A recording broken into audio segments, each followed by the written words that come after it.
አባት ይሄ ጉዳይ ሲመጣላቸው አስነጥሷቸው እንዳይመስላችሁ ተናደው እንትፍ ነው ያሉት። ተመልከቱት። ትናንትና ጠዋት እንደዚህ አይነት ሹመት ነበረ። ብፁዕ አቡነ ኤርሚያስ ደርበው የደቡብ ወሎ ሀገረ ስብከትንና በደቡብ ወሎ ሀገረ ስብከት ከሰዓታት በኋላ አንገታቸው ላይ ማህተም ያደረጉ ኦርቶዶክሳውያኖች መርዶ ቅዱስ ሲኖዶስ ድረስ ይዘው መጡ። መፍትሄ ማን ነው የሚሰጠው? በቃ እኛ አጠቃላይ በየቤታችን እየመጡ ማረን ነው የፈለጉት። በቃ አብዛኞቻችን ሰዎች ግን ያለፉትን ነገሮች ወይንም ያለፉትን ያሳለፍናቸውን ሰቆቃዎችና መከራዎች በተለይ በኦርቶዶክሳውያን ላይ የደረሱትን መከራዎች ሁሉ ረስተናቸዋል። ኧረ እኔ እንግዲህ የለኝ እኔ ምን እሰራለሁኝ እንግዲህ ወዲያ ነገር የተደረገው በብሔር እንዳይመስላቸው አንገታቸው ላይ ለማህተም አደረጋችሁ፣ ስለዚህ ከአንገታቸው ላይ ማህተም መበጠስና ከዚህ ሀገር ማውጣት አለባችሁ ተብሎ በኦሮሚያ ክልል የተደረገ ነገር ነበረ። በተለይ በወለጋ ላይ ማለት ነው። ትስረቅ እያልክ የምትሰርቅ አትስረቅ እያልክ የምታስተምር እዚሁ ካራቆሬ አዲስ አበባ ወረዳ 3 ኮልፌ ቀራኒዮ ተከታተለ ቤተ መቅደሱ ላይ ሽንት እየሸኑበት ያለ አብረን ልጆችና የጥይት ቶክስ መቆም አለበት። በጅምላ ቤተ ክርስቲያን ያቃጥላል። ዝም አለ። እኛ ስንታረድ ለምን ኦሮሚያ ምድር ላይ ኦርቶዶክስ መኖር አልቻለም? ለምንድን ነው መሳሪያ የሚያነሳው ሰው ስለተናገረ የሚገደል ከሆነ መብቱን ለማክበር መሳሪያ ማንሳት አለ። ሰላም የተወደዳችሁ ቤተሰቦቼ እንዴት ናችሁልኝ? እኔ ደህና ነኝ እግዚአብሔር ይመስገን። ለእናንተም በያላችሁበት የዓለም ዳርቻ የእግዚአብሔር ሰላም የእናታችን የቅድስት ድንግል ማርያም አማላጅነት አይለያችሁ አይሌን። ዛሬም በአዳዲስ ቪዲዮና ወቅታዊ በሆኑ ጉዳዮች ወደ እናንተ ተመልሼ መጥቻለሁኝ። በትላንትናው ዕለት ማለትም ጥቅምት 13 ማለት ነው በቅዱስ ሲኖዶስ ምልዓተ ጉባኤ ትልቅ ስብሰባ ነበረ።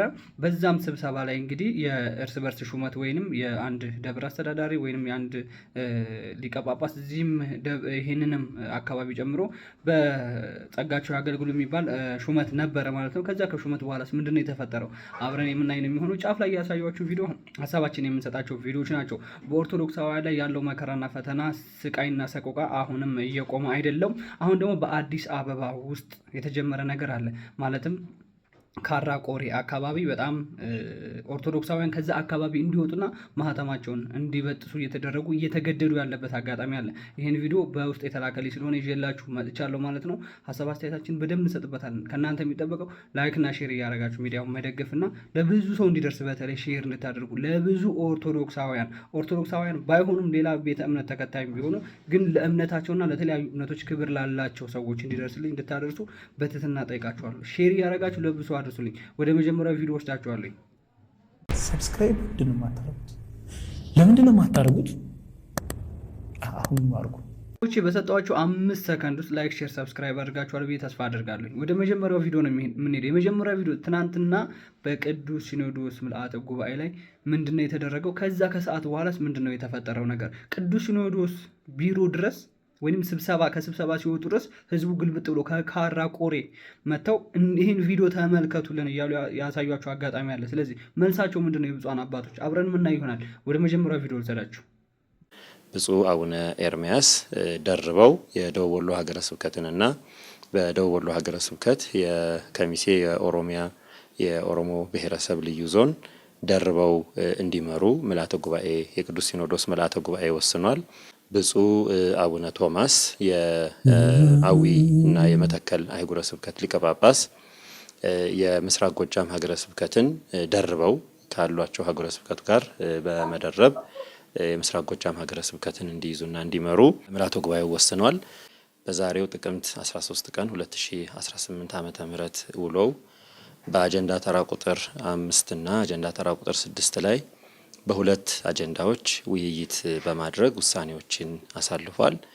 በአጀንዳ ቁጥር 5 የነበረው ዋና አጀንዳ ከተለያዩ የቤተ ክርስቲያኒቱ አህጉረ ስብከት አባቶች ብፁዓን ሊቃነ ጳጳሳት እንዲመደቡላቸው ጥያቄ የቀረቡትን የተመለከተ ነበር። ይህንን ጥያቄም መልስ ለመስጠትና ውይይት አድርጎ ውሳኔ ለማሳለፍ አስቀድሞ ምልዓተ ጉባኤው 5 ብፁዓን ሊቃነ ጳጳሳትን በጊዜያዊ ኮሚቴነት በመሰየም የቀረቡትን ጥያቄዎች በማየት አጥንተው የውሳኔ ሀሳብ ለምልዓተ ጉባኤው እንዲያቀርቡ በማድረግ 5 አባቶችን ሰይሟል። ቤተሰቦች ቪዲዮ ይሄንን ይመስላል። ይሄ ማለት ትናንትና ማለትም ጥቅምት 13 በቅዱስ ሲኖዶስ ምልአተ ጉባኤ ላይ የነበረ ስብሰባ ላይ ሹመት ነበረ። ሹመቱ መጥፎ ነው ወይም ሹመቱ አያስፈልግም እያልኩኝ ሹመቱን እየተቃወምኩኝ አይደለም። ቤተክርስቲያኒቷ ትልቅ ችግር እያለባት፣ ችግሯ ደግሞ መናፍቃኖች ቤተክርስቲያን ውስጥ ያሉና ከቤተክርስቲያን ውጭ ያሉ ሰዎች መናፍቅ ሆነውባት ዳቦ ቆርሳ ባጎረሰች እጇን እየተነከሰች ባለበት ጊዜ እንደዚህ አይነት ሹመት አስፈላጊ ነው አያስፈልግም? ይሄ የቅዱሳን አባቶቻችን ውሳኔ ነው የሚሆነው። እነሱ ወስነውትም እያደረጉት ነው። ብዙ ችግሮች እያሉባት ያ ችግር ሳይፈታ ሌላ ሹመት ምንድነው አስፈላጊነቱ ነው የኛ። በባለፈ እናስታውሳለን፣ ጥቁር በለበሰች ጊዜ ቅድስት ቤተክርስቲያኒቷ በራሳቸው ፍቃድ ይሁን ተብሎ ሰላምን ለመፍጠር ለመረጋጋት ህዝቡን ላለማወናበር ተብሎ እርስ በርስ የተሾሾሙበት ጊዜ ነበር፣ በነ ብፁዕ አባታችን አቡነ ሳዊሮስ ጊዜ ማለት ነው። ስለዚህ አሁንም ቤተክርስቲያኒቷ ብዙ ችግር አለባት። ያ ችግር ሳይፈታላት ሌላ ሹመት የሰሜን ሀገረ ስብከት የደቡብ ሀገረ ስብከት የተባባለ የተሾሾመ ነው። ጥሩ ነው። ይሄ የሚሿሿሙት ነገር ለስራ ለማቅለል ሊሆን ይችላል፣ አፈጻጸም ለመቀየር ሊሆን ይችላል። ምናልባት ቤተክርስቲያኒቷንም ከሌሎች አደጋ ለመጠበቅም ሊሆን ይችላል። ይሄ የነሱ አጀንዳ ነው፣ የነሱ ታርጌት ነው። እነሱ ናቸው የሚያውቁት፣ ማለት ስራቸው የነሱ ስለሆነ ማለት ነው። ግን እኛ የምንቃወመውና እኛ የምንጮኸው ምንድነው? ቤተክርስቲያኒቷ ላይ ብዙ ችግር አለ። ያ ችግር ሳይፈታ ሌላ ሹመት ለምን አስፈለገ? ቀጣይ ከሰዓት የመጣላችሁ ቪዲዮ ለማሳያችሁ ይሆናል። ስለዚህ ይሄ ነገር በዚህ ወርና በዚህ 2 ወርና በዚህ ሳምንት እንኳን ብዙ ነገር ነው የተፈጠረው ቤተክርስቲያን ላይ፣ በጣም ብዙ ነገር ነው የተፈጠረው። በሰሜን ሸዋ በስውሯ ማርያም ገዳም ላይ ሰው ሞቷል፣ ሰው ተገድሏል። እዛ ስውሯ ማርያምን አካባቢ የሚወክል በሰሜን ሸዋ ሀገረ ስብከት ማን ነው ያለው? ለምንድን ነው ገዳም ውስጥ ያለው ነገር እንደዚህ አይነት ነገር ሰው እስከ መሞት ለቤተ ክርስቲያኒቷ የሚቆረቆር ሰው እስከሚገደል ድረስ የሚጠበቅበት አጋጣሚ ምንድን ነው? ስለዚህ የዛ ሰሜን ሸዋ ሀገረ ስብከት ሊቃነ ጳጳሶች የሉም? የዛን አስተዳዳሪ መገሰጥ አቅቷቸው ነው? መውጣት ካለበት ከቤተ ክርስቲያን ማስወጣት አቅቷቸው ነው? ማገድ ካለባቸው ማገድ አቅቷቸው ነው? አይደለም። ለምን ቤተክርስቲያን በአንድ ሴት ነው የምትተዳድረው? በአንድ ሴት ነች ፈላጭ ቆራጭ የምትሆነው? አይደለም። እንደዛ አይደለም መሆን ያለበት። በየገዳማቱና በየአድባራቱ ሰው እየተገደለ ገዳማውያኖች ከገዳም እንዲወጡ እየተደረጉ የቤተክርስቲያን አገልጋይ ካህን የሆኑ ሰዎች እየተገደሉ ከቤተክርስቲያናቸው እንዲወጡ እየተደረጉ በተለይ አንገታቸው ላይ ማህተም ያደረጉ ኦርቶዶክሳውያኖች ከሀገር እንዲወጡ እየተደረገ ባለበት ጊዜ ይሄ ነገር አስፈላጊ ነው ወይ ነው ጥያቄው። ከዛ በፊት ግን ይሄ በኦርቶዶክስ ላይ የመጣውን መከራ በኦርቶዶክስ ላይ የመጣውን ግፍ ማንጻት ማጽዳት ቅድሚያ መሰጠት የለበትም ወይ? ከአሁን በፊት ኦርቶዶክሳውያኖች ያሳለፉትን መከራ እናውቃለን። ከአሁን በፊት ቅድስት ቤተክርስቲያን ላይ ምን አይነት በደል እንደደረሰ እናውቃለን። ቤተክርስቲያኒቷ እስከምትቃጠል ድረስ ገዳማውያኖች ከገዳማችሁ ወጥታችሁ ልቀቁ፣ ይሄ ለሆነ ቦታ ይፈለጋል እስከሚባል ድረስ። ስለዚህ ይሄ እኮ የብፁዓን አባቶች ስራ ነው እንጂ የህዝበ ምእመኑ ስራ አይደለም። ቤተክርስቲያኒቷን መጠበቅና ማስጠበቅ መንጋውን የሚጠብቁ ቅዱሳን ብፁዓን አባቶች ናቸው ክርስቶስ የሾማቸው። ነፍሳትን የሚያድኑ ቅዱሳን ብፁዓን አባቶቻችን ናቸው ክርስቶስ የሾማቸው። ቤተክርስቲያኒቷንም ማክበርም ማስከበርም ህዝበ ምእመኑ ከቤተክርስቲያን እንዳይወጣ መጠበቅም የብፁዓን አባቶች ድርሻ ነው።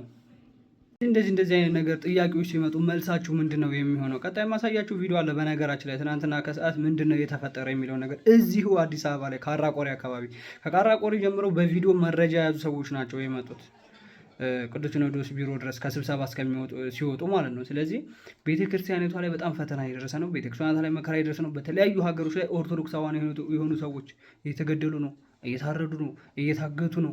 ጥያቄ የለውም። ስለዚህ እዚህ የሚገደልበት የሚታረድበት ኦርቶዶክስ ሆኖ ከዛ አካባቢ ለቆ እንዲወጣ የተደረገበት ቦታ ላይ ብፁዓን አባቶች አሉ አይደል? የሀገረ ስብከቱ ብፁዓን አባቶች እነሱ ምንድን ነው እዛ የሚሰሩት ነው? ዝምታው ለምንድን ነው?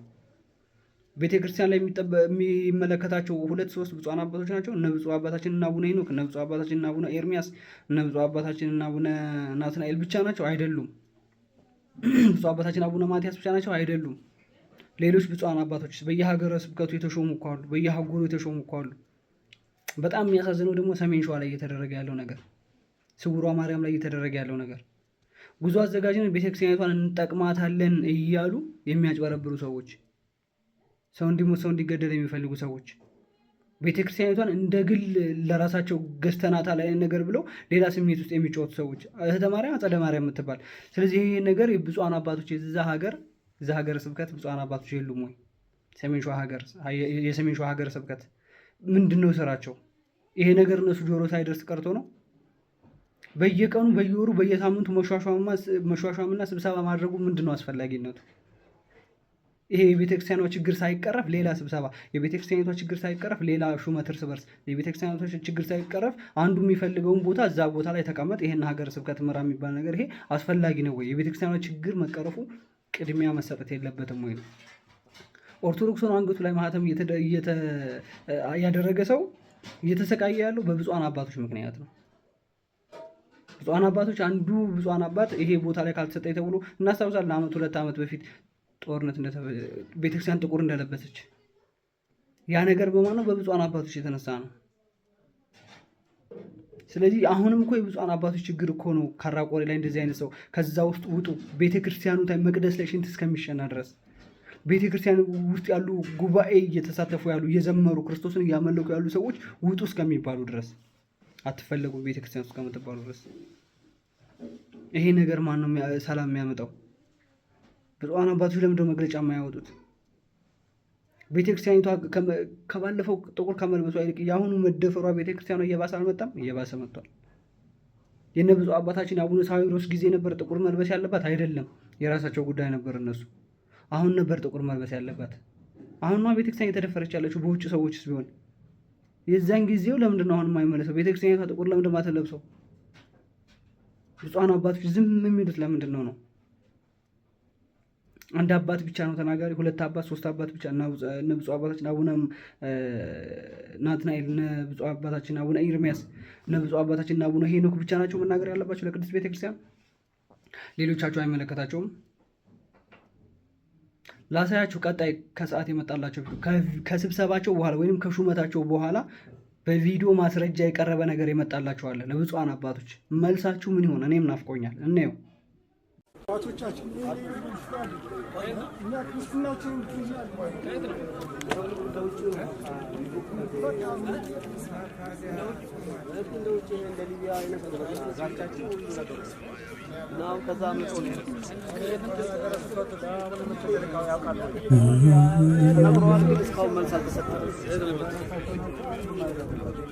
ጉዳዩን መናገር የሚችል የለም። አንድ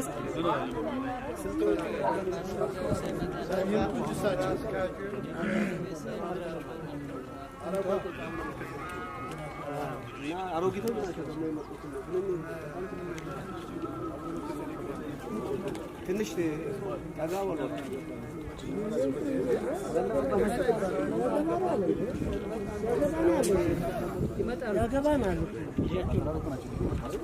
ይሄ ቪዲዮ በስልክ ተቀርጾ የመጣ ነው።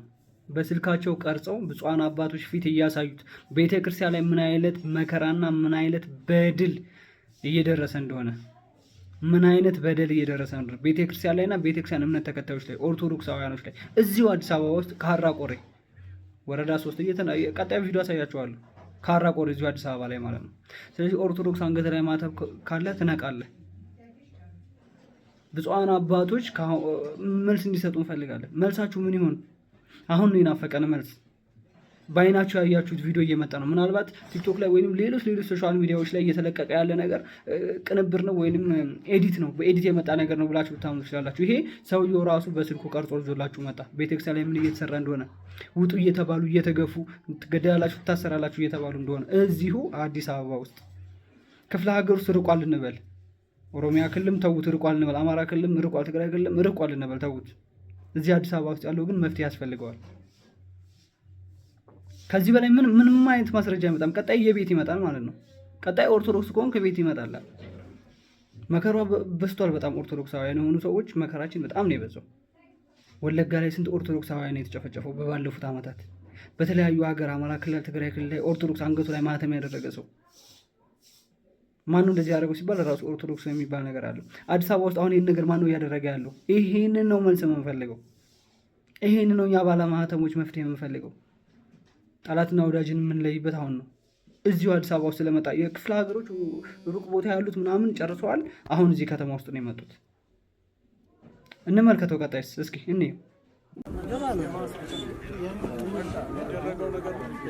ቤተክርስቲያኗን ለመረበሽ የሚያደርጉት ቤተክርስቲያን ላይ ሁለት ወር ውስጥ ናቸው የኖርን አይደለም ያለ ምንድን ነው የሚሉት? በቃ እኛ አጠቃላይ በየቤታችን እየመጡ ማረን ነው የፈለጉት። በቃ እዚሁ ካራቆሬ አዲስ አበባ ወረዳ 3 ኮልፌ ቀራኒዮ ለከተማ ቤተ መቅደሱ ላይ ሽንት እየሰሙበት ነው ያለ። አብረን ልጆችና የእነሱን ልጆች አብረው ናቸው። ኳስ የሚጫወቱ አብረው ናቸው። ትምህርት ቤት የሚሄዱ አሁን የመጣው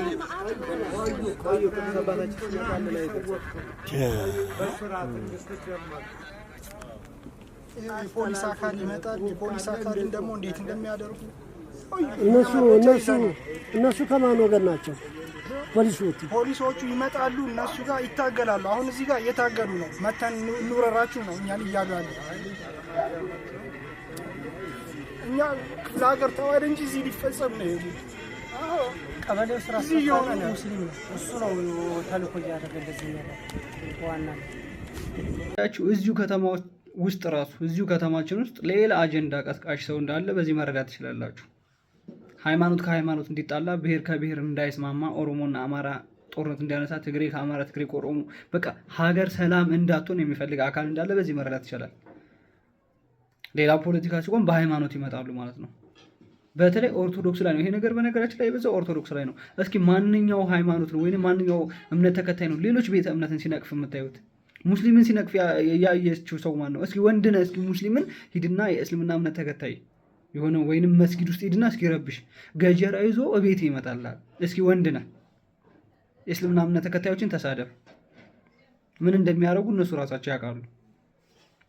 በቃ ሁሉም ኦርቶዶክስ ላይ ኦርቶዶክስ ይቅር ባይ ነች። ኦርቶዶክስ ፍቅርን ነው፣ ክርስቶስ ፍቅርን ያስተማራ። ስለዚህ በክርስቶስ ካልናቸው፣ በክርስቶስ ከለመናቸው ወይም በማርያም ብለን ከለመናቸው ይተውናል፣ ይቅርታ ያደርጉላል ብሎ ስለሚታሰብ ሁሉም ሰው ማንኛውም ቤተ እምነት ማንኛውም ሰው ኦርቶዶክስ ነው የሚነቅፈው። ኦርቶዶክስ እምነት ተከታይ ነው ማጥቃት የሚፈልገው። አንገቱ ላይ ማህተም ያደረገ ሰው ምን ሲያዩ መስቀል ሲያዩ አንገታችን ላይ ምን እንደሚያቃጥላቸው ምን የሚያንገበግባቸው የምናውቀው ነገር የለም። ልረዳችሁ፣ ልግደላችሁ። እነሱ የወረወሩትን ጠጠር እኮ እኛ እኮ ድንጋይ አድርገን መወርወር እኮ አቅቶን እኮ አይደለም። እኛ የተማርነው ወንጌል ግን ጦርነትና አይደለም የሚያስተማረን። የእኛ ክርስቶስ እኛ የምናመልከው ክርስቶስ ፍቅርና ይቅርታን ያስተማረን። የእኛ መሳሪያችን ጠመንጃ አይደለም፣ መጽሐፍ ቅዱስ ነው። ክርስቶስ ለእኛ ያሳጠቀን ሰይፍ አይደለም። ሰይፋችን እኛ ወንጌል ነው። ሰይፋችን መጽሐፍ ቅዱሳዊ ቃል ነው። ለምን እንዴ ቤተ ክርስቲያን ውስጥ ተገብቶ እንደዚህ አይነት ነገር መስራቱ ምን አይነት ነው? ምንድነው አስፈላጊነቱ? መቅደስ ውስጥ ሽንት መሽናቱ ምንድነው ጥቅሙ? ቢያንስ እነዛ በቃ ቤተ ክርስቲያኑን ባታከብሯት፣ ቤተ ክርስቲያኑን ባትወዷት፣ እዛ ቤተ ክርስቲያን ውስጥ የሚመላለሱ ሰዎች ከወንድሞቻችሁ ናቸው። እነሱን ለምን አታከብሯቸውም?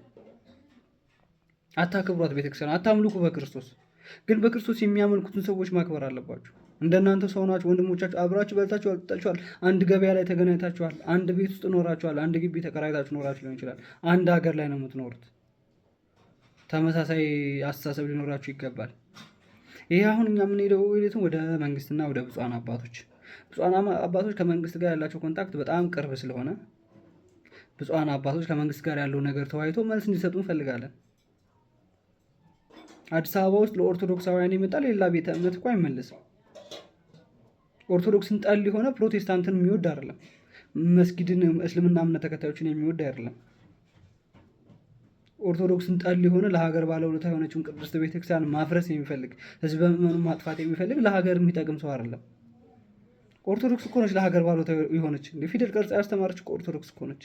ኢትዮጵያ ኦርቶዶክስ ተዋሕዶ ቤተክርስቲያን ነች እኮ መጽሐፍ ቅዱስ ለማንኛውም ቤተ እምነት የሰጠች፣ ለፕሮቴስታንቶች ጨምሮ መጽሐፍ ቅዱስን የሰጠች እኮ ኦርቶዶክስ ተዋሕዶ እምነት ነች፣ ሌላ ቤተ እምነት አይደለም። ስለዚህ ለሀገር ባለውለታ የሆነች ፊደል ቀርጻ ያስተማረች ኦርቶዶክስ ለማጥፋት የሚነሱ ሰዎች፣ ምንም እውቀት የሌላቸው ትንንሽ አስተሳሰብ ያላቸው ሰዎች፣ ስለዚህ መንግስት እነዚህን የሆነ መላ ሌላቸው ይገባል። የኦርቶዶክሳውያን አባት ብፁዓን አባቶች ብቻ መልፋት የለባቸውም። ብፁዓን አባቶች ውስጥም ሆኑ 3-4 ብፁዓን አባቶች ናቸው። የሉም እኮ ሌሎቹ እከሌ ተብሎ መጥራት ይቻላል። ስለዚህ መልስ ያስፈልጋል። ጭራሽ ቤተ መቅደስ ውስጥ ሽንት እስከ መሽናት ድረስ እየተደረሰ እዚሁ አዲስ አበባ ከተማችን ውስጥ እዚሁ ብፁዓን አባቶች እያሉ እዚሁ ህግ አለ የሚባልበት ውስጥ ግን ይሄው መፍትሄ የለም። እነዚህ ምዕመኖች ከነነጠላቸው ከነምናቸው ቅዱስ ሲኖዶስ መምጣት አለባቸው። ከሰፈር መልቀቅ አለባቸው። ስንት ዓመት ኖሮ ቤተሰብ ያፈሩበት ልጅ የወለዱበት ሰፈር መልቀቅ አለባቸው። ውጡ መባል አለባቸው። ህግ የለም አዲስ አበባ ውስጥ ህግ የለም። እዛ ሰፈር ኦርቶዶክስ ስትጠቃ ዝም ብሎ ማየት የእውነት አስፈላጊ ነው? ፕሮቴስታንቶች ለኦርቶዶክስ ለምንድን ነው የማትራዱት? እስልምና እምነት ተከታዮች ለኦርቶዶክስ ለምንድን ነው የማትራዱት? እስልምና እምነት ተከታይና ኦርቶዶክሳውያን የሆኑ እኮ የተጋቡ ሰዎች አሉ። እኛ ክፍለ ሀገር ተደረገ የምንለው ነገር እዚሁ እየተደገመ ነው። ወለጋ ላይ ተደረገ የምንለው እዚሁ የተደገመ ነው። አማራ ክልል ላይ ተደረገ የምንለው ነገር እዚሁ የተደገመ ነው። ዝቋላ ላይ ተደረገ ያልነው የብፁዓን አባቶች የገዳማውያኖች መገደልና መታረድ ይሄው ምዕመኑን እዚሁ አዲስ አበባ ላይ እየመጡ ነው ደግሞ። ስለዚህ ይህን መልስ ማን ነው የሚሰጠው ነው? ብፁዓን አባቶች አሁን ዝም የምትሉ ከሆነ ኦርቶዶክሳውያን ምዕመን በሙሉ በየቤቱ እየተገባ ደግሞ ሊደረግ ነው። ስለዚህ የዛን ጊዜ ኦርቶዶክስ የሆነ ምዕመንም ዝም አይልም፣ ይነሳል። ጦርነት መጀመሩ አይቀርም። ይሄ ነገር ከመጀመሩ በፊት ይሄ ነገር ደግሞ እንደዚህ ከመደረጉ በፊት ብፁዓን አባቶች ከመንግስት ጋር ያላቸውን ነገር አቅርበው መፍትሄ ለህዝቡ መስጠት። ወንጀለኛ ሀገር ውስጥ ምን ያደርጋል? ሃይማኖት ከሃይማኖት እንዲበጣበጥ የሚያደርግ ሀገር ሰላም እንዳይሆን የሚያደርግ ብሔር ከብሔር እንዲጣላ እንዲበጣበጥ ለእነሱ እንዲመቻቸው የሚያደርጉ ሰዎች ምን ያደርጋሉ? መታሰር ካለባቸው ይታሰራሉ። መቀጣት ካለባቸው ይቀጣሉ። ስለዚህ ኦርቶዶክሳውያን ላይ ብቻ የመጣው ነገር ነው። የሚገርመኝ ግን ኦርቶዶክሳውያን አንገታቸው ሾ ላይ ማህተም ያደረጉ ሰዎች ላይ ብቻ እንደዚህ አይነት ፈተና የሚመጣው ነገር ነው። በጣም የሚገርም። ቤተክርስቲያን ላይ ብቻ፣ ፕሮቴስታንት ቸርች ላይ የለም እኮ እንደዚህ ነገር። እስልምና ላይ የለም እኮ፣ ካቶሊክ ላይ የለም። ኦርቶዶክስ ላይ ብቻ ምን እንዳለ እግዚአብሔር ይወቀው። ምን እንደሚያስቀና ነገር፣ ምን እንደሚያቃጥል እንዲህ የምንከተለው የምናመልከው እኛ የምናከብራት ቤተክርስቲያኒቷን እኛ። ስለዚህ ለእኛ ተውልን። እኛ ለምናከብራት ተዋት ቤተክርስቲያኗን፣ አትንኳት። እንደኛ እኮ ነው የሰራናት። ሰርታችሁ ከሆነ እጃችሁ ካለባት ደግሞ እንደኛ ማምለክ ነው። ጥቅም ፈልጋችሁ ከሆነ ደግሞ ጥቅም አለበት ቤተክርስቲያን ውስጥ መግባት ነው። ስለዚህ አሁንም ቢሆን እኛ ድምጻችሁን ስጥን የምንለው ብፁዓን አባቶችን ነው። ሽፍታ ቤተክርስቲያን ውስጥ እየገባ ነው። መናፍቅ ቤተክርስቲያኑን ለማፍረስ በጥፍሩ ቆሟል። መጀመሪያ ህዝበ ምዕመኑን አስወጣ። ከዛን በኋላ ሽንት መቅደስ ውስጥ ሸና። ከዛ ቤተክርስቲያኒቷን ለራሱ ሊያደርግ ነው፣ ወይም ሊያፈርሰው ወይ ሊያቃጥል ነው የተነሳው። ስለዚህ ብፁዓን አባቶች እባካችሁ ከመንግስት ጋር ያላችሁን ነገር ጠበቅ አድርጋችሁ ይህን ነገር ለህዝበ ምዕመኑ መፍትሄ ይፈልጋል። ካራ ቆሬ ህዝብ ወጥቷል። የካራ ቆሬ ህዝብ ተጎድቷል። ኮልፌ ቀራኒው ክፍለ ከተማ መሰለኝ ተጎድቷል። ይሄው መጡላችሁ ቤታችሁ ድረስ። የት ሂዱ? የሚሄዱበት ስለሌለ እናንተ ናችሁ መፍትሄ የምትሰጡን ብለው ስላሰቡ የቤተክርስቲያን አባቶች የበላይ እናንተ ስለሆናችሁ ከክርስቶስ በታች በቤተክርስቲያኗ ውስጥ ያላችሁት እናንተ ስለሆናችሁ እናንተ ጋር መጡ። ሌላ የትም አይሄዱማ። ሌላ መሄጃ እናንተ መፍትሄ ማሰጦች ከሆነ ደግሞ ሌላ ነገር ውስጥ ነው የሚገቡት።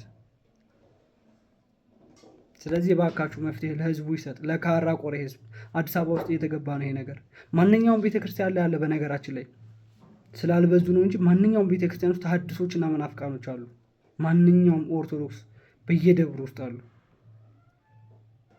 ዲያቆን ሆኖ ቤተክርስቲያን ውስጥ የሚላፋ አይቻለሁ። ቪዲዮ ላይ ሰርቼላችኋለሁ። በየገዳማቱ ሰው እየሞተ እየተገረደ ነው። ጉዞ እንሰራለን እያሉ ለራሳቸው ገንዘብ እየሰበሰቡ በእነሱ ምክንያት ሰው እየሞተ ነው። ስውሯ ማርያም ሰሞኑ የመጣ ነገር ምንድን ነው የሚባለው? ሰው ፈወሳለሁ ብሎ ነው የሚሄደው፣ እድናለሁ ብሎ ነው የሚሄደው። ስለዚህ ሁሉም ነገር ሁሉም በኢትዮጵያ ኦርቶዶክስ ተዋሕዶ ቤተክርስቲያን ላይ የሚመለከታቸው ብፁዓን አባቶች ናቸው። መፍትሄ እንፈልጋለን። ቁጥሩ አነስተኛ ነበር። ታስረው ከዚህ ልኡካን ሄደው ነው እኛ ሰባኪያን እዛ አስተምረን ወጣቶችን ያስፈታ ነው። ሐምሌ 7 ባንዲራ ፖሊሱ አውርዶ ቤተክርስቲያን ገብቶ ነው ባንዲራ የወሰደው ፖሊስ። ሐምሌ 7 ታግሰን አልፈን አሁን ምዕመኑን በቃ ትግስቱ እያለቀ ነው።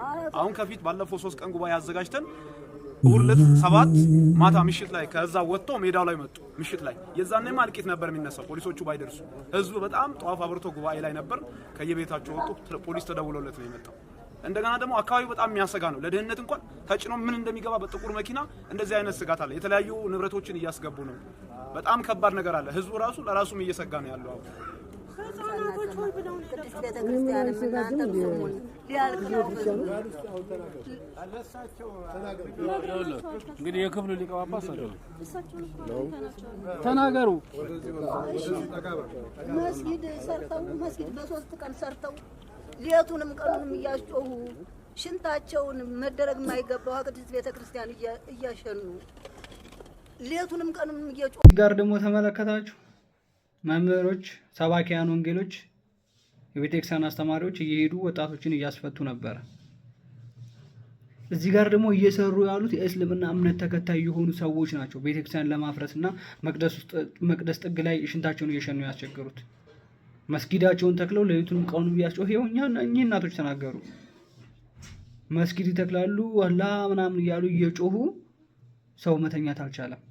ስለዚህ መንግስት ደግሞ ትክክል ነው፣ ይሄን ነገር አዛን መጥራት አይቻልም ተባለ። ሌሊቱንም እየጠሩ ነው እና ምን ያድርግ? ሰው የሚታመም ሰው አለ፣ የሚረበሽ ሰው አለ። አትጥራ ባትጠራ እንዴ ለምን? የሀገር ባለውለታ የሆነችው ቤተክርስቲያን እያፈረስክ አንተ በ3 ቀን መስጊድ ተክለህ ከዛን አዛን ትጠራለህ። ከዛስ ቤተክርስቲያን አፍርሱና ለኛ ስጡን ትላለህ። አክሱም ላይ እንኳንም ተከለከለ።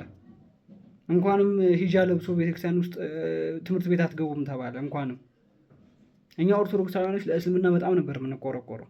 ለምን ትነካችኋላችሁ ነበርን የምንለው። እናንተ በቤተክርስቲያን ከመጣችሁ እኛ ደግሞ በእናንተ መስጊድ እንመጣለን። እኛ ለእናንተ የሚሆን በቂ መልስ ስላለ ማለት ነው። በጣም በቂ መልስ ስላለ። ስለዚህ አያችሁ የቤተክርስቲያን ጠል የሆኑ እስልምና እምነት ተከታዮች ናቸው።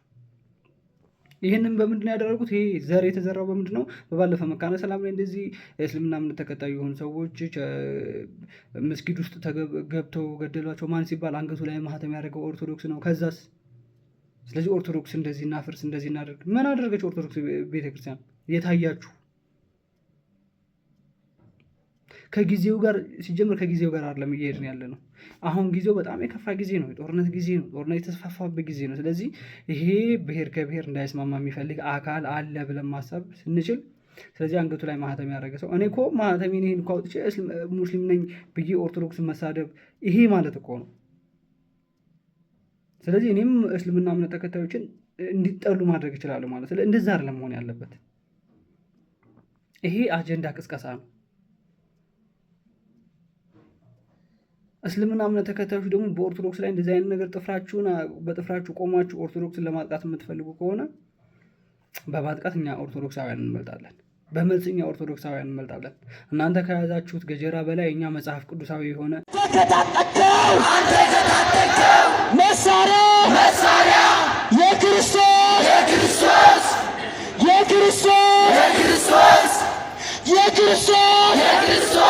መስቀል ይበልጣልና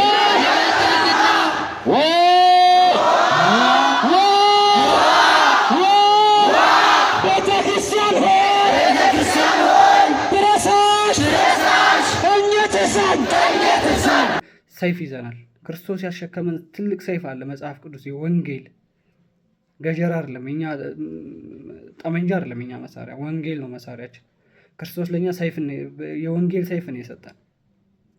ስለዚህ እስልምና እምነት ተከታዮች በኦርቶዶክስ ላይ የምታደርጉትን ነገር አቁሙ። በሌሎች ሀገሮች እኮ ሙስሊምና ክርስቲያን ተጋብተው ነው የሚኖሩት፣ ተፋቅረው ተዋደው ነው የሚኖሩት፣ ተከባብረው ነው የሚኖሩት።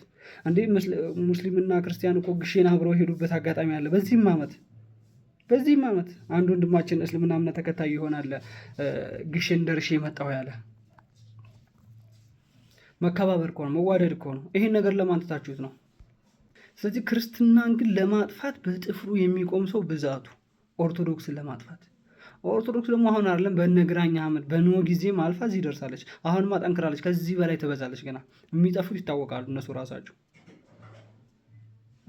እኛ ኦርቶዶክሳውያኖች ወይም ከኛ በፊት የነበሩ አባቶቻችን ኦርቶዶክሳውያኖች ማንም ሃይማኖት እዚህ ኦርቶዶክስ ላይ እዚች ኢትዮጵያ ላይ እንዳይጸና ቢፈልጉ ኖሮ ያን የነበሩ እስልምና እምነትን ማጥፋት የሚችሉት ትንሽዬ ሆኖ 5 በነበሩ ጊዜ ያኔ ማጥፋት ይችሉ ነበር። ግን እኛ የምናመልከው ክርስቶስ ይህን አይደለም ያስተማረን። እስልምና እምነትን እኮ ኦርቶዶክስ ነው ወደ ኢትዮጵያ ያስገባው።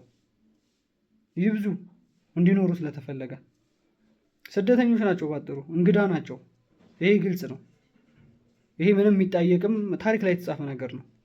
ማነው እንዴት ነው ተብሎ የሚጠየቅም ነገር የለም። አፍ ተዘግቶ ዝም የሚባልበት ነው።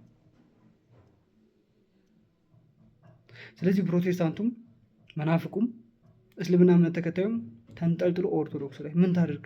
ለእናንተ መጽሐፍ ቅዱስ ቀርጻ ስለሰጠች፣ ስላስተማረች፣ ወንጌል ስላበዛች፣ በየዓለሙ ወንጌል እንዲስፋፋ ስላደረገች፣ ስላከበረቻችሁ፣ ስለወደደቻችሁ ለሀገር ባለውለታ ስለሆነች ምን አደረገች? ምንም ሳታረግ ብቻ ለምን ዝም ትላለች? ለምን ትበዛለች? ለምን አንገታቸው ላይ ማህተም ያደርጋሉ? ለምን ቤተክርስቲያኒቷን ይወዳሉ? ለምን ይሰራሉ? ለምን ያነጻሉ መሰለኝ እንግዲህ ለማጥፋት የሚፈልግበት ጊዜ። ስለዚህ ባካችሁ አትስረቅ እያልክ የምትሰርቅ አትስረቅ እያልክ የምታስተምር የተስረቁ ተብል ለኔ አንተ ትሰርቃለህ። አትስረቁ ትላለህ፣ አንተ ትሰርቃለህ። አንተ ጉቦ የተጠላ ነው ትላለህ፣ አንተ ጉቦ ትበላለህ።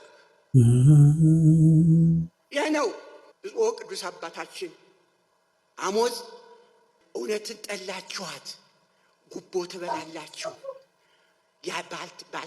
ባልተገባ በተጠረበ ድንጋይ ቤት ትሰራላችሁ፣ ሌቦች ናችሁ ሲለን ያን በዚያን ዘመን ይህን የተናገረው ለዚያ ለአመፀኞቹ ሲሆን አሁንም እኛም እንደዚያው አመፀኞች ሁነን ምናምንቴዎች ሁነን መጥፎ ወሬ የሚሰማብን በተለየ የቤተ ክርስቲያን አገልጋዮች ነፃነትን በነፃነት በእውነት ለመጓዝ ምኑን ነው የምናስተምረው? መጥፎ አርያ መጥፎ ምሳሌ ከሆነ አንገቱ ላይ ማህተም ያደረገ ሰው ጋር እውነት ስላለ እውነትን ስትናገር መፍራት የለብህም። ብፁዕ አባታችን የተናገሩት ብፁዕ አባታችን አቡነ ማትያስ ቁጭ ባሉበት ቅዱስ ሲኖዶስ ምልአተ ጉባኤ ቁጭ ባለበት እንደዚህ አይነት ድንቅ ንግግር መናገር የእውነት ተሰጥኦ ነው፣ የእግዚአብሔር ስጦታ ነው። አዎ ተምረናል፣ አትስረቁ ተብለን ተምረናል። ግን ማን ነው የሚሰርቀው? የሚያስተምረው አካል ነው። አትስረቁ ተብለን ተምረናል። የሚሰርቀው ማለት ቤተ ክርስቲያን ውስጥ የሚለው ሰው ነው። በተለያዩ ገዳማትና አድባራት ላይ ስርቆሽ የለም አለ። አልሰርቅም፣ ሰርቄ አላቅም ወይም የቤተክርስቲያን ገንዘብ ነክቼ አላቅም የሚል ሰው ካለ መምጣት ይችላል። ስውሯ ማርያም ላይ እየተዘረፈ ያለው ስርቆት ነው፣ ዝርፊያ ነው እንጂ ዝርፊያ። ቤተክርስቲያኒቷ አልሸጥ ብላቸው ነው እንጂ ቢሸጧት እንደው ደስተኛ አይደሉም። ጉዞ እየሰራ ቪኤት የሚነዳ ሰውን ያላቅም ከአንዳንድ አውቃለሁ። ስሙንም ማውጣት ይችላሉ፣ ስሟንም ማውጣት ይችላሉ። በእነሱ የተነሳ የሰው ህይወት አልጠፋም። ስውሯ ማርያም ላይ የተለያዩ ገዳሞች ላይ በጉዞ ሰሪዎች የተነሳ የሰው ነፍስ አልጠፋም? ጠፍቷል። በቤተ ክርስቲያን ስም እየተነገደ አይደለም። የቤተ ክርስቲያንን ቅዱሳን ስዕል እንስራ እየተባለ ከጉዞ ከማህበረተኞች እየተሰበሰበ ወደ ራሳቸው ካዝና አልገባም። ይሄ ገንዘብ ይሄ ምንድን ነው? እርዳታ ነው ለቤተ ክርስቲያን አይደለም፣ ስርቆሽ ነው። ይሄ ሌብነት ነው። በርሜል ጊዮርጊስ በደንብ ተደርጎ አልተዘረፈም? ጥያቄ ያለው ተዘርፏል በደንብ። ይሄ ጥያቄ የለውም። ስለዚህ አልዘረፍኩም አልሰረኩም የሚል ካለ ቤተክርስቲያን ውስጥ መምጣት ይችላል። ማንኛው ሰው ቤተክርስቲያን አገልጋይ ሆኖ ያልሰረቀ? ማንኛውን ያላጭበረበረ? በተለይ ጉዞ ከሚሄዱ ሰዎች በተለይ ገዳም እናሰራለን ገዳም እንረዳለን ከሚሉ ሰዎች ጤነኛ ሰው አለ? አንድ ጤነኛ ሰው የለም። አንድ ጤነኛ ስውሯ ማርያም ላይ የሰማሁት ጉድማ ጉድ አይደለም። ስውሯ ማርያም ላይ የሚሰራ ከቤተ ክርስቲያኑ ምንድነው ጀምሮ መድረክ ላይ የሚናገር ሰውዬ እንደዚህ ሆኖ እንደዚህ ተፈውሶ ሰው ፈወሳለሁ ብሎ ይሄዳል። ይሄን እንደዚህ አድርጉ ገንዘብ የሚገባ ወዴት ነው? ወደ ራሳቸው ካዝና። ስውሯ ማርያም ላይ የገባ ብር ሌላ 10 እንደ ስውሯ ማርያም አይነት ገዳም በእርግጠኝነት ይሰራል። ግን ስውሯ ማርያም እንደዛው ነች። ቅዱሳን ስዕሏን ውጭ ላይ እንስራ ተባለ፣ አበላሽተው ሰሩት። ለራሳቸው ብቻ ነው የሚያስቡት። በቤተ ክርስቲያን ስም ማጭበርበር፣ በቤተ ክርስቲያን ስም መነገድ። ሰሜን ሸዋ ሀገረ ስብከት ብፁዓን አባቶችን ዝም። ስውሯ ማርያም ላይ እንደዚህ አይነት ጉድ ሲሰማ መቼም ሲሰራ ሳይሰሙ ቀርተው አይደለም። እዛ ያሉ የቤተክርስቲያን አስተዳዳሪዎች መጠየቅ የለባቸውም? የግል ነው እንደ ቤተክርስቲያኑ የግል እኮ አይደል፣ ህዝቡ እኮ ነው የሰራው። አስተዳዳሪው መውጣት ካለበት እኮ ይወጣል፣ ከዛ መቀየር ካለበት ይቀየራል። የግል እኮ አይደለም ቤተክርስቲያን፣ የግል አይደለም። የግልማ ከሆነ ፕሮቴስታንት ቸርች በሉት በቃ። አንዳንድ ጊዜ ብፁዕ አባታችን አቡነ ሳዊሮስ የተናገሩት ነገር ራሱ በጣም ይገርመኛል። ቤተክርስቲያን ውስጥ ያለው ነገር ይሸጡና ወይ እንካፈላሉ። እውነታቸውን ነው ሁላ ብያለሁ። አንዳንዴ ይሄን ነገር ስሰማ እውነታቸውን ነው እንዴ ብያለሁ። ለምን በማንኛውም መንገድ ቤተክርስቲያን ውስጥ የገባ ንብረት የሁላችንም ነው፣ ስለዚህ ሸጠን እንካፈል ብለዋል። የሆነ ጊዜ ላይ ብለዋል፣ ቃል በቃል ነው ያሉት። ስለዚህ እንደዚህ አይነት ነገር የሚሰራበት ደብር ላይ ሌቦች ምን ያደርጋሉ? የቤተክርስቲያን አስተዳዳሪ አጭበርባሪዎች ምን ያደርጋሉ? ቤተክርስቲያን ስብከተ ወንጌል ነን የሚሉ አጭበርባሪዎች ምን ያደርጋሉ? እንደዚህ አይነት ደብር ላይ ሀገረ ስብከቱ ለምዶ እንደዚህ አይነት ነገሮችን የማያጠራው? ብፁዓን አባቶች አንድ ብፁዓን አባት አሁን ተናገረ፣ እኔም ሰራው ደስ ስላለኝ ስለተናገሩ። ለምን? እውነታውን ስለሚያውቁት። ጉቦ የተባለው ጉቦ የለም። አንድ ዲያቆን ሲቀጠር 200 300 ሺህ እየከፈለ አይደለም የሚቀጠረው? አንድ ጸሐፊ ሲቀጠር 400 500 ሺህ ብር እየከፈለ አይደለም የሚቀጠረው? ተምሮ እውቀት ስላለው እውቀት የድቁና እውቀት እያለው ከፍሎ ይቀጠራል። ቤተክርስቲያኒቷ ደግሞ እውቀት ያለውን ሰው ትፈልጋለች፣ መገልገል ትፈልጋለች። ህዝቡን መገልገል ይፈልጋል፣ ቤተክርስቲያኒቷ ማገልገል ይፈልጋል። ግን እየከፈለ በመቶ ሺዎች እየከፈለ ለማገልገል ደሞዙ 10 ሺህ 20 ሺህ ሊሆን ይችላል። እንደዚህ አይነት ግፍ እየተሰራብን ነው። አሁን በአሁኑ ዘመን ላይ እንደዚህ አይነት ግፍ ነው እየተሰራ ያለው። ስለዚህ እባካችሁ ብፁዓን አባቶች ይህን ነገር በየሀገረ ስብከቱ ያላችሁ ብፁዓን አባቶች ይህን ነገር ለማጥራት ሞክሩ። ቤተሰቦች ለዛሬ ይዤላችሁ የመጣሁት ቪዲዮ ይህን ይመስላል። ቀጣይ ደግሞ በአዳዲስ ቪዲዮዎች እንገናኛለን። እስከዚያው ድረስ ላይክ፣ ሼር፣ ሰብስክራይብ ማድረጋችሁ ብቻ እንዳይረሳ።